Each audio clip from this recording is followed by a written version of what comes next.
it's a pleasure for me to speak to you about entrepreneurship because it's an extremely important topic, not only within the Austrian tradition, but within the wider world, the academic world, the policy world, the business world. There's lots and lots of discussion about entrepreneurs, about entrepreneurship, the role that entrepreneurship plays in society, the functions of the entrepreneur, et cetera. In the popular media, in mainstream economics, in all kinds of aspects. I mean, there are a lot of famous entrepreneurs who are well known. Their activities are closely tracked. They're reported in the newspaper. Not just in Entrepreneur magazine, which has a very explicit interest in people like Mr. Branson, but in the New York Times and wherever. Some well-known entrepreneurs are not only widely respected, but almost revered. Of course, there are other entrepreneurs who are not quite so revered, but the problem that mainstream economists have faced is trying to reconcile the increasing interest in entrepreneurs and entrepreneurship within society at large with the lack of an explicit treatment of the entrepreneur in their theories. Right? So in mainstream economics, neoclassical economic theory, in the standard textbooks, both beginning, intermediate, and advanced, in the academic journals and so on, there's kind of an awkwardness with regard to entrepreneurship. So mainstream economists recognize that the entrepreneur is an important actor in society, like these people and others, but these economists don't quite know how to incorporate the entrepreneur into their theories that are based on describing equilibrium conditions, with mathematical precision and so forth. It's not obvious where to include the entrepreneur in mainstream micro and macroeconomic theories. In fact, I even did some empirical research myself. I looked in some textbooks that I had within easy reach. It wasn't a big research project. I just reached up to my bookshelf and looked in the indexes of some of the leading textbooks. And I think this is Varian's intermediate micro text. You notice that the word entrepreneur does not even appear in the index. Right? So not only are we lacking a detailed analysis of the role of the entrepreneur in microeconomics, the textbook writers don't even mention the word. They don't mention the word even a single time. Okay, so somebody who is looking out at the real world and trying to figure out what are people like Branson and Jobs, et cetera, what are they doing? How do they influence the market and so forth, will find no help whatsoever in contemporary economics textbooks, aside from those written by members of the Austrian school. Of course, it's very different within the Austrian tradition.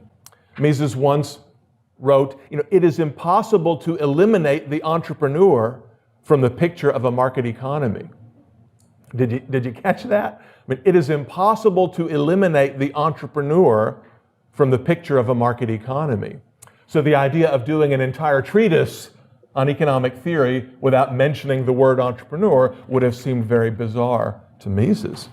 He continues, the various complementary factors of production cannot come together spontaneously.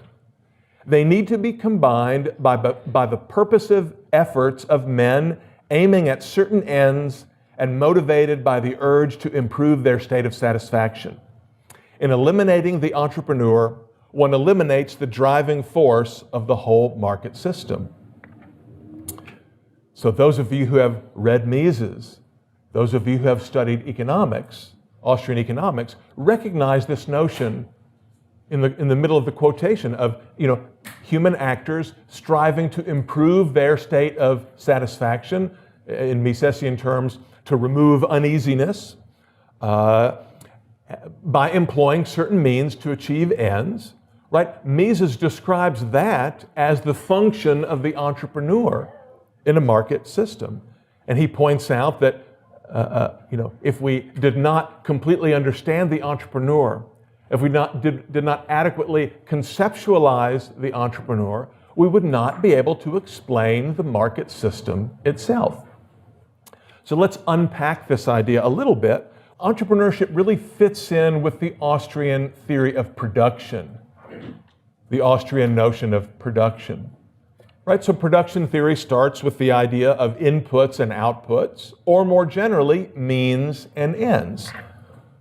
Right, human action involves employing means to achieve desired ends, or in the language of production theory, combining and recombining scarce inputs in an attempt to produce particular kinds of outputs. Right? So we know that economic goods can be distinguished, as Carl Menger distinguished them, between so-called original factors of production, land and labor, intermediate goods, goods that are produced by human actors but are not themselves the final end of the production process, but are used to produce yet other goods and services until we reach the final goods that are consumed directly. And of course, in a world of complex factors of production, in a world with a variety of different kinds of original factors, labor in particular, we produce a large number of intermediate goods which can be combined into yet a larger number of final goods. So, how to produce a particular set of final goods in the most efficient way is not at all obvious. It may be obvious to Robinson Crusoe on his desert island. It may not be. Even Crusoe may realize there are many ways to make a fishing pole. Different kinds of wood. You can make it longer or shorter. It can be tipped with a rock, or it can be tipped with a piece of metal or whatever. He can try to produce a lot of them at the same time. He can go slowly and only produce one, sort of more handcrafted production. Even Crusoe typically faces a variety of different production methods and must choose among them, is trying to choose the most efficient one. Production, of course, takes place through time, right? This is a stylized version of the Hayekian triangle. And I know this simple graphic does not quite meet the Roger Garrison standard for graphical sophistication, although I will say in my defense, as I was putting this lecture together, I just did a Google image search for Hayekian triangle and picked the first thing that came up, and then I noticed the URL was www.auburn.edu/Garrison something. So production takes time, right? So at the moment when we first employ means to achieve our ends, right, we don't get the ends instantaneously, and there is some uncertainty about whether the precise ends at which we aim will actually be realized. Most of you are already familiar with the so-called theory of imputation, which is one of the great achievements of the Austrian school in the 19th, early 20th century, and widely recognized by all economists as being a distinct Austrian contribution, right? The idea that the value of the means of production is imputed from the value of the ends that are achieved by production, right? So, champagne isn't expensive because the land that is used to grow the grapes to produce champagne in that particular region of France is very expensive land, right? Rather, the causation runs the other way around, right? Land in the champagne growing regions of France is very expensive because consumers place a high valuation on a glass of real champagne. And the value of the drink is imputed backwards to the value of the land, rather than sort of the Marxist view, right, or the labor theory of value to which even Adam Smith fell victim, which asserts that the value of consumer goods and the prices of consumer goods are determined by the values and prices of the factors used to produce them. That's got it exactly backwards, right? And we'll talk in just a moment a little bit more detail about the notions of marginal product and marginal revenue product, right? The marginal product of a factor is the contribution to production of an additional unit of that factor or service.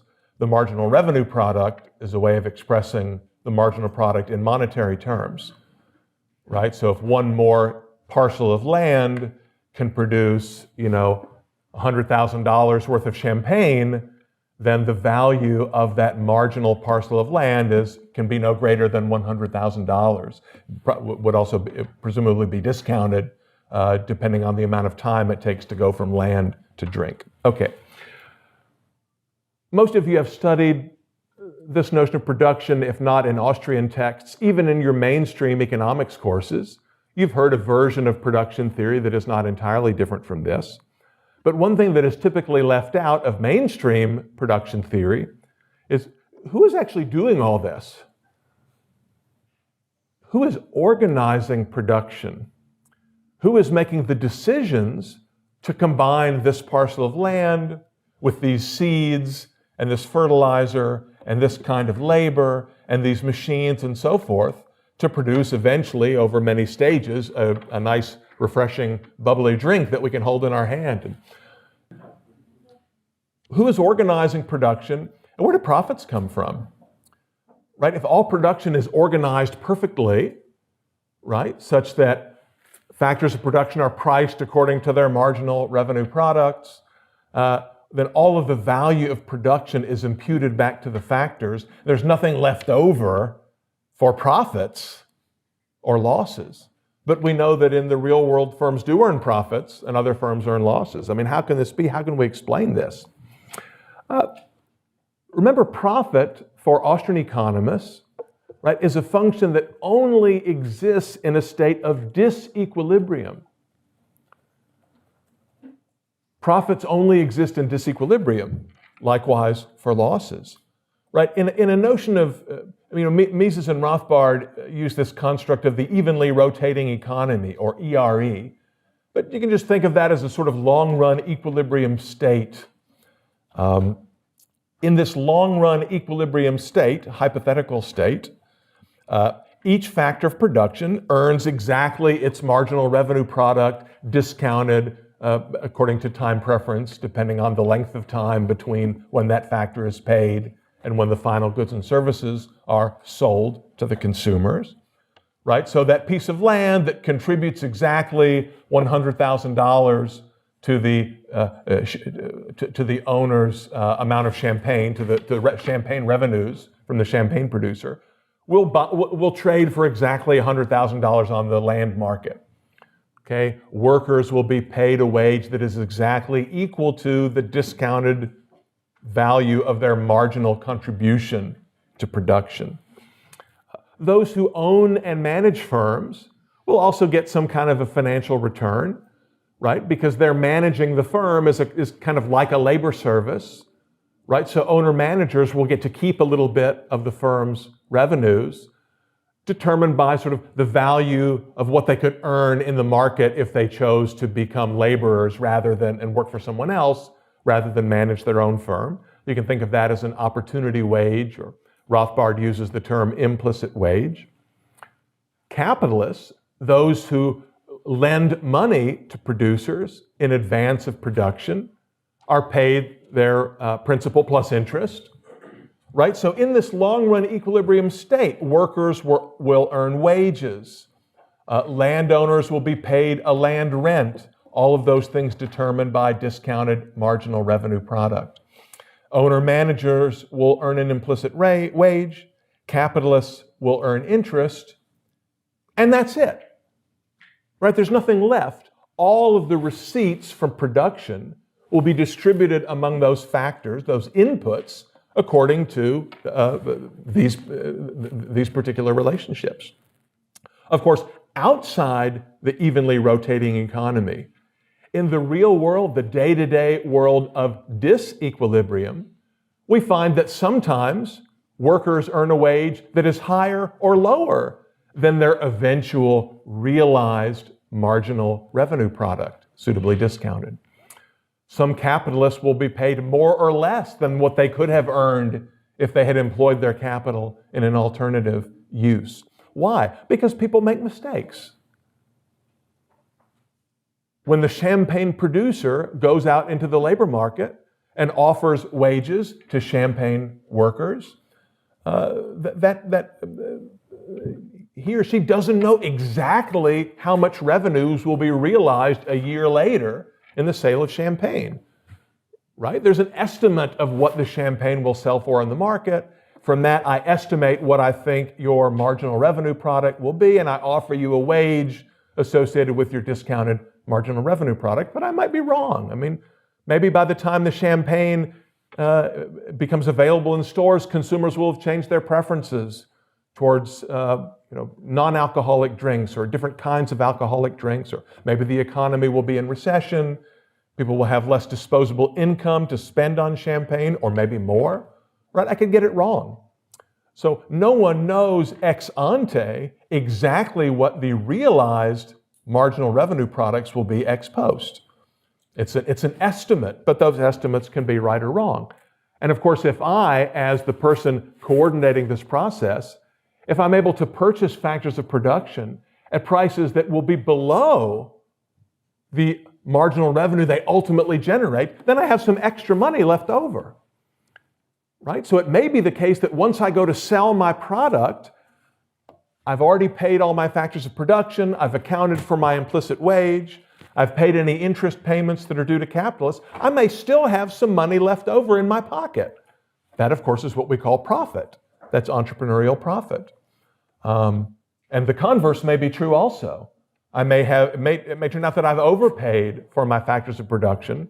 I end up with less revenues than I anticipated, and I have an economic loss. And it doesn't take much thinking about business to realize that firms earn losses all the time. And we typically don't think about those, or we quickly forget because failed products sort of wash away from our memories. And we tend to remember the successful products and services because we're using them and we're dealing with them all the time, and we often forget the unsuccessful ones. We talk about Apple and the iPad and the iPhone, iPod, being sort of phenomenal success because I just look around the room and there's 50 iOS devices or more probably in the room right now, or Air Jordans or something like that. Nike has had a lot of very successful campaigns to market particular kinds of athletic footwear. But we also should keep in mind the numerous failures that have been just as significant in business history as these successes. Some of you old timers will remember the Edsel. I mean, David Gordon was one of the first to buy an Edsel when it came off the assembly line in 1952. He probably still has it. This was almost the death of the Ford Motor Company back in the 1950s. Anybody remember the New Coke? Back in the 1980s, I think about 1985, Coca-Cola thought it would be a good idea to change the formula for Coca-Cola. This was not a diet drink or a energy drink. This was just plain old Coke, but they changed the formula and they called it New Coke. There was a huge, expensive advertising campaign. It was a total flop. Consumers hated it, so they brought back the old Coke as what they called Coca-Cola Classic. And then eventually they phased out New Coke, and Coca-Cola Classic just became Coke. Everybody remembers the iPod, the iPhone, the iPad, but not many people remember the Newton. So the Newton was Steve Jobs' first attempt in the mid-1990s to produce a handheld computing device. Of course, it was pretty primitive compared to the devices that we have today. It had a little stylus. Of course, it wasn't networked to anything. There's no internet, but you could keep your contacts on it and you could make appointments and so forth. It was a complete disaster, complete flop. So the idea of people like Steve Jobs having this sort of almost magical ability to foresee the future and to produce those goods and services that consumers will love. Or, in the famous, oft-quoted line of Steve Jobs, Jobs once said, consumers don't know what they want until I tell them. Okay, this notion that he could sort of create consumer demand through advertising and clever marketing and so forth. I mean, Apple really is a brilliant marketing company, probably more so than a technology company. But you might think, oh, that sounds like it goes against the quote that DiLorenzo used on opening night about the consumers being, captain of the ship. But of course, we're at the case that Steve Jobs could create demand through his own persona and so forth, then we wouldn't have the Newton or the next computer, which was another one of Steve Jobs' great failures in the 1980s. So, my point is there are just as many failures as successes. Maybe the new Terminator movie, Terminator Genesis, which cost, $300 million to make and was a total flop at the box office a couple weeks ago, would be another good example, right? So we can't only think about profits, we must also think about losses. So anytime you hear your professor or your friend talk about capitalism as a profit system, be sure and correct them, politely of course, right? Not obnoxiously, and say, it's better described as a profit and loss system. The reason why that is important is not just, to be a terminology Nazi or whatever, but because this notion, we have a profit system, misleads people into thinking that profits are easy to obtain. All you got to do is set up shop, and the profits will just come rolling in, okay? If we get people into the mindset of thinking about a profit and loss system, they will realize, I'm not quite sure I want to try that, okay? Or boy, for every, wealthy, successful entrepreneur that I envy and want to, tax and regulate and so forth, there are just as many or more unsuccessful ones, whom I should pity and subsidize. No, we don't subsidize them either. So let me just take a brief detour to talk about uncertainty and to distinguish uncertainty from risk, because I've mentioned the uncertainty that is inherent in our actions already. The American economist Frank Knight, who was no friend of the Austrian school, but whose work I think is very useful to us in understanding entrepreneurship, famously distinguished between risk and uncertainty. And Knight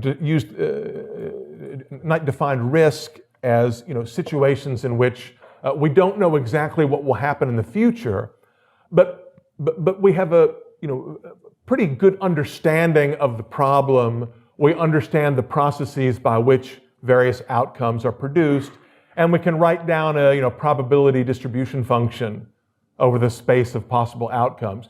For example, casino gambling, right? When I throw a die, I don't know exactly what number will come up, but if it's a normal die, I know that there are 6 possible numbers, and the probability of any one number coming up is 1/6.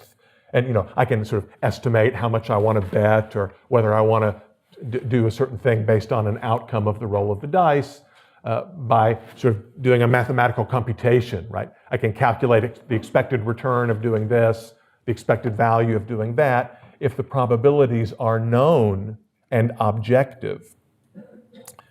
However, according to Knight, there are other situations in which we don't know what's going to happen tomorrow, and we cannot really articulate the problem in terms of probability theory, right? So I don't know the probabilities of any particular outcomes occurring.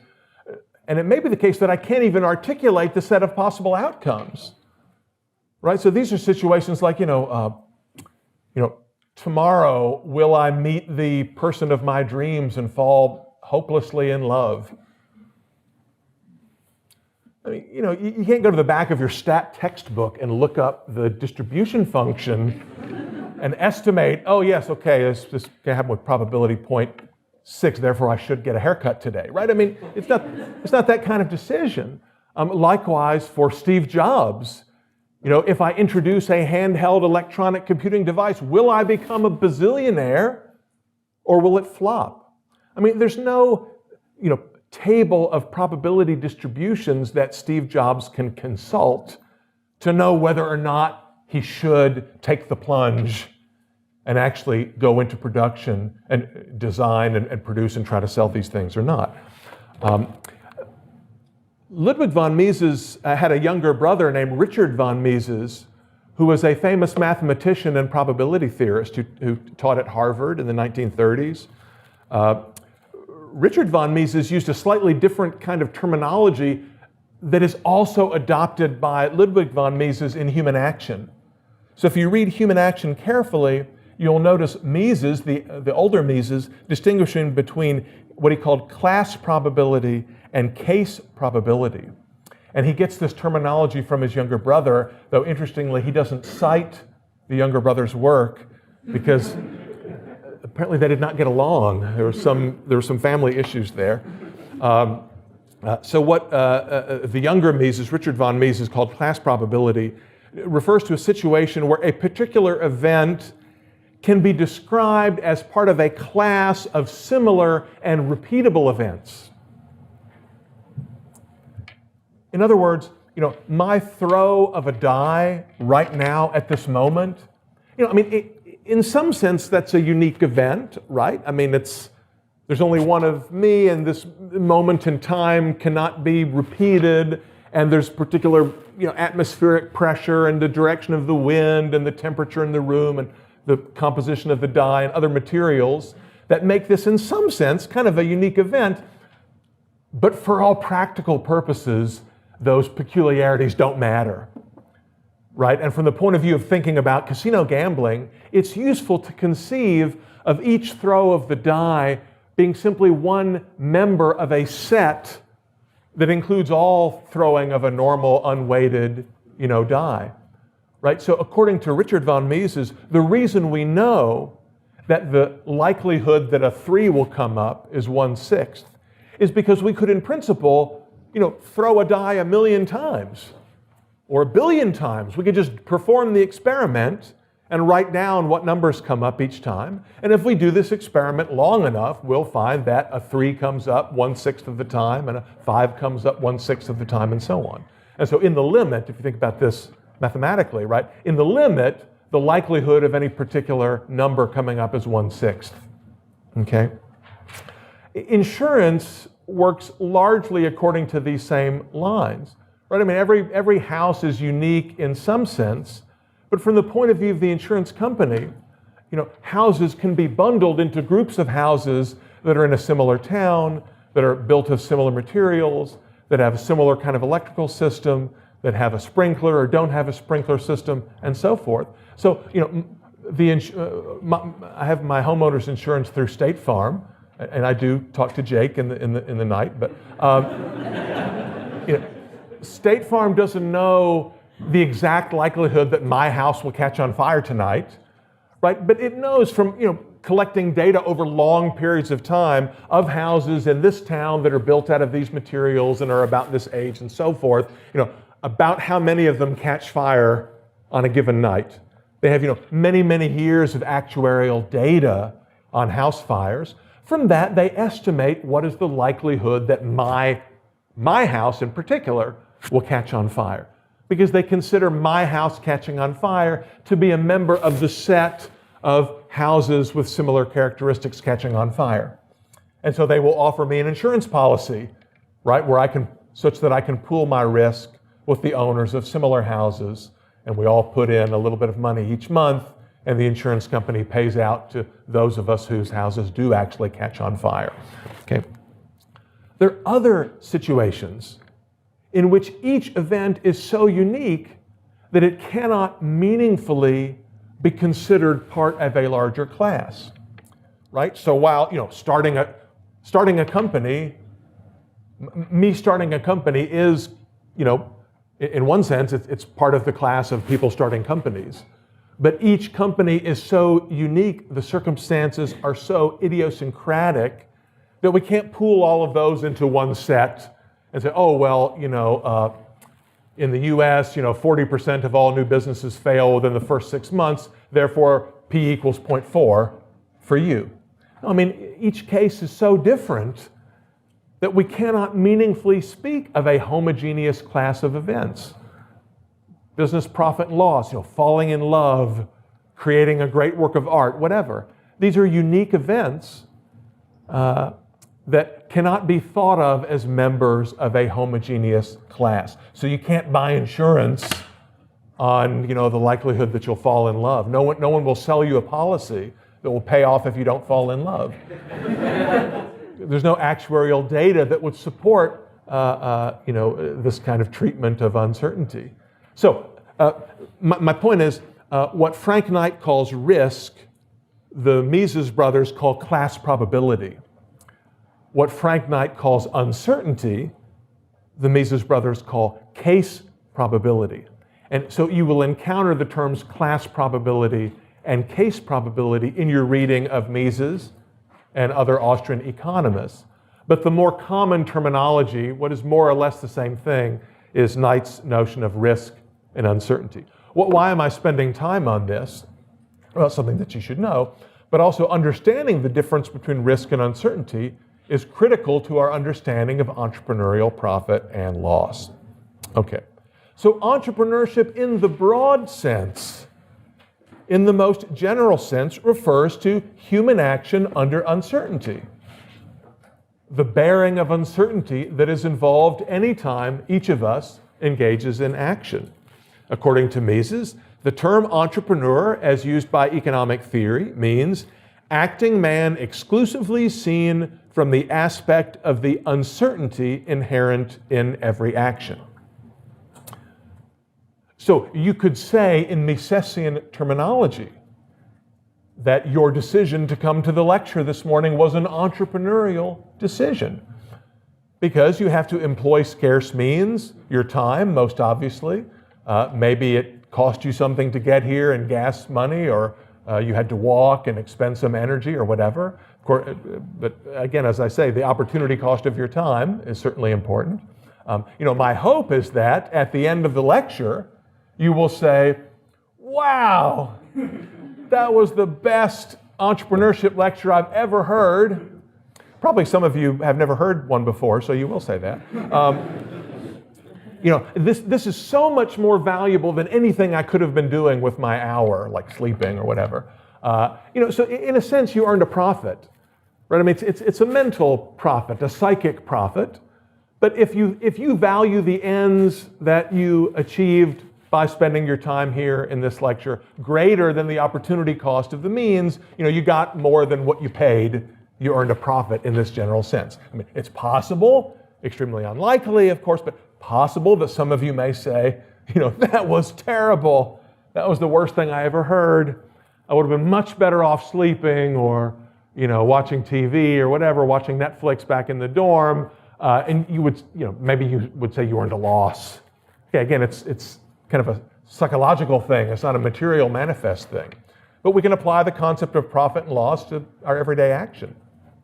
Of course, most of the time in economics and in history, we're not really interested in that kind of entrepreneurship, right? We're interested in commercial entrepreneurship, right? We're interested in those human actors who specialize in purchasing productive resources, combining them in particular ways to achieve goods and services, to produce goods and services that they will then offer to consumers for sale, trying to earn monetary profit and trying to avoid monetary loss. So I call this, entrepreneurship in the narrow sense or the commercial sense, right? The Austrian economist Ludwig Lachmann described it as follows. We are living in a world of unexpected change, i.e. Knightian uncertainty, or Misesian case probability. Hence, capital combinations, resource combinations, will be ever-changing, will be dissolved and reformed. In this activity, we find the real function of the entrepreneur. So the real function of the entrepreneur in a market economy is this constant combination, dissolution, and recombination of productive resources in an attempt to achieve monetary profit and to avoid monetary loss. This is what Mises meant in the quote that I showed you before in describing the entrepreneur as the driving force of a market economy. Now, in doing so, the entrepreneur employs the specific tool of economic calculation or monetary calculation. And I believe the lecture immediately following this one will be Joe Salerno's lecture on economic calculation. And one of the things I want you to listen for, I don't know how much he'll emphasize this, is the extent to which Mises' theory of economic calculation, though expressed by Mises in the context of socialism and socialism versus capitalism, is not essentially a theory about socialism. It's a theory about how entrepreneurs try to combine and recombine resources in a world of uncertainty. It happens to be a particularly important problem in the context of socialism, because under socialism you don't have capital markets, you don't have factor markets, you don't have prices for labor and land and capital goods. And so there's no way for the entrepreneur to make these decisions about how to allocate resources efficiently, okay? I also want you to keep in mind, as I've emphasized already, that the act of engaging in entrepreneurship is not the same thing as describing particular entrepreneurs as successful or not. In other words, entrepreneurship is the act of bearing uncertainty, the act of resource combination under uncertainty, whether it is successful or not. This is particularly important in thinking of profit and loss, right? So one can engage in entrepreneurship, one can be an entrepreneur without making money. You might be unsuccessful at being a narrow commercial entrepreneur. Now, you can't probably go on doing that forever, because eventually you'll run out of resources. You'll run out of capital. You'll spend all your accumulated capital. You can't be an entrepreneur anymore. So it can't sort of go on indefinitely. But even the entrepreneur who consistently makes losses over some period of time is still an entrepreneur, is still engaged in entrepreneurship. Of course, there's a sort of a Darwinian selection process in the market, right, that rewards those who are successful at entrepreneurship while disciplining those who are unsuccessful. What are some ways that entrepreneurship is often described in the literature that I think are confusing or misleading? Right, so I want to emphasize that entrepreneurship in the Misesian sense, in the Austrian sense, is not limited to things like small business management and startups. If you read Entrepreneur magazine, or you take an entrepreneurship course at a mainstream university in a business school, they will probably say, well, the domain of entrepreneurship is small business management and startups. So for Austrian economists, right, running a small business or starting a new business, those certainly are entrepreneurial acts, but they're not the only entrepreneurial acts, right? Owning and organizing and coordinating a large business, an existing business, is also an entrepreneurial act. Running an ongoing enterprise as well as a new enterprise is entrepreneurial. Notice there's nothing in the definitions from the previous slide that refers specifically to the size of the company or the age of the company. Nor is entrepreneurship limited, nor is the domain of entrepreneurship limited to novelty, innovation, as in Joseph Schumpeter's notion of entrepreneurship. Entrepreneurs may be charismatic, they may exhibit creativity and leadership skills, but not necessarily so. That's not required as part of being an entrepreneur. Nor is it useful, in my view, to think of entrepreneurship as the discovery of pre-existing profit opportunities. This is a kind of an interpretation, really a misinterpretation, I think, of what the well-known modern Austrian economist Israel Kirzner has in mind with his account of entrepreneurial discovery. Nor do I think entrepreneurship is something you can learn in school. I mean, you can learn about entrepreneurship in school. That's what we're doing now. You can read a book on entrepreneurship theory. I, in particular, recommend this one, but there's some other good ones too. You can study the great entrepreneurs of the past. You can theorize about entrepreneurship and so forth, but reading books and taking courses is not a substitute for exercising entrepreneurial judgment, right? For analyzing the future, for forming estimates of what the results of your action will be.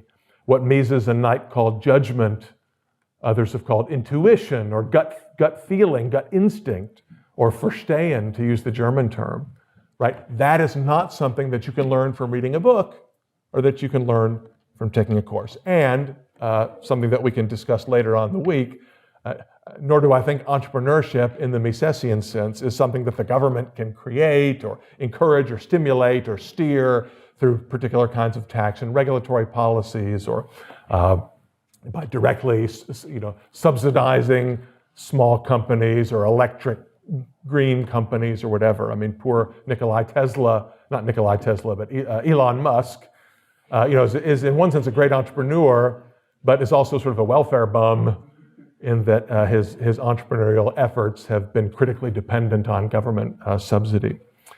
I hope this will give you some foundation for different ways to think about entrepreneurship, in particular the way that we find in Mises and the other Austrians. Thanks.